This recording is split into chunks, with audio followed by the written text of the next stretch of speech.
Hi KIPPsters, I'm back again, and this is question number 2 in lesson 17, expressions. As always, we start with the brain strategies, and the B in brain stands for block. Unfortunately, I'm on a computer, so I can't block the answers, so we'll just read along. 80 lunch boxes were packed for a school picnic. That's nice. All but 5 lunch boxes contained a certain number of pieces of fruit, F. The 5 different lunch boxes contained no fruit. Which expression represents the total number of pieces of fruit in the lunch boxes? Okay, so right away, 80 lunch boxes, all but 5 contained a certain number of pieces of fruit, F. All that is really important. The 5 different ones contained no fruit. Which expression represents the number of total pieces of fruit in the lunch boxes? Okay, I noticed that this is one of those algebraic expression problems, so I'm going to create a table.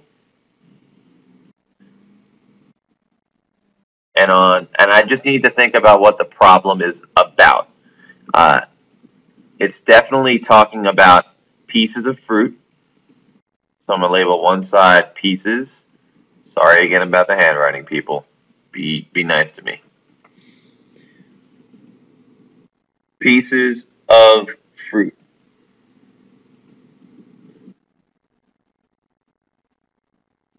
And then, now that side, the pieces of fruit side, it tells us that can be labeled with F. Now the other side, if we look at the actual question, it says we want to know the total number of pieces of fruit in the lunch boxes. So I'm going to abbreviate that by saying total fruit.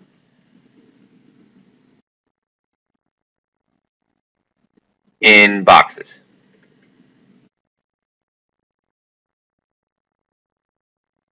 Okay? So now, this is the side that's unknown. So remember, back in the day, we just picked easy numbers for that.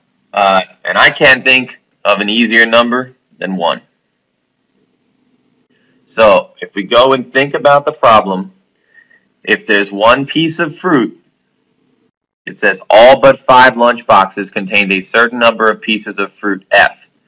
So if there's one piece of fruit, 80 lunch boxes, except 5 of them don't contain fruit.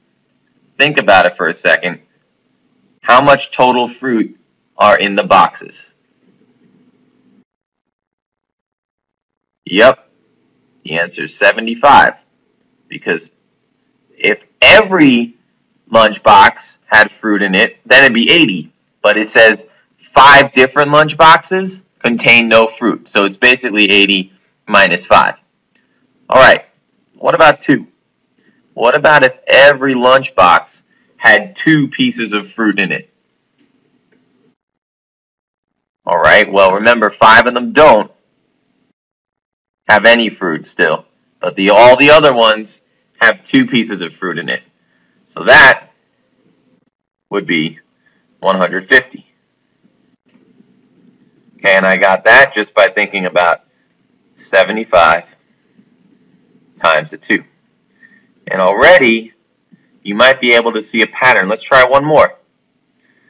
3 pieces of fruit. Now we're talking about getting diarrhea, basically. 3 pieces of fruit in every lunchbox. My goodness.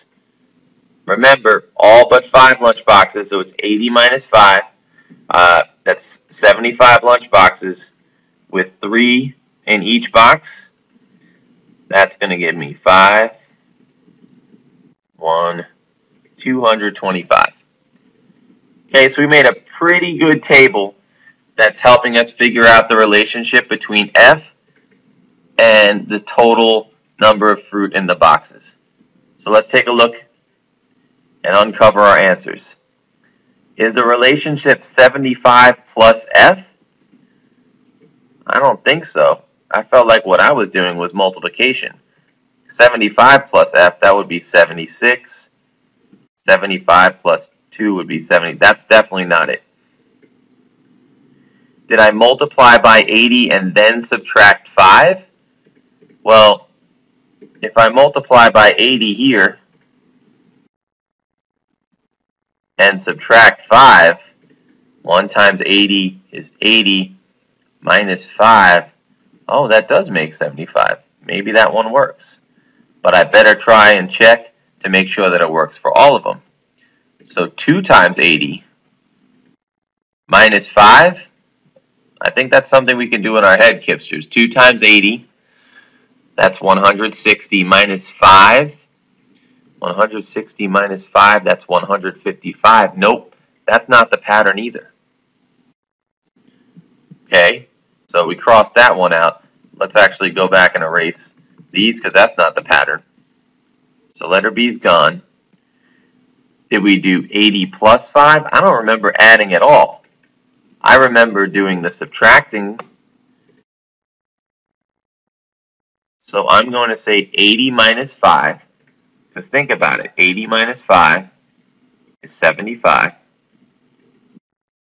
F. That just means we multiply by 75, and that's exactly what we were doing. Okay, again, these problems are super tricky, and you need to take your time, draw out a table, figure out the relationship, pick easy numbers for F, and then see which expression did exactly what you wanted it to do.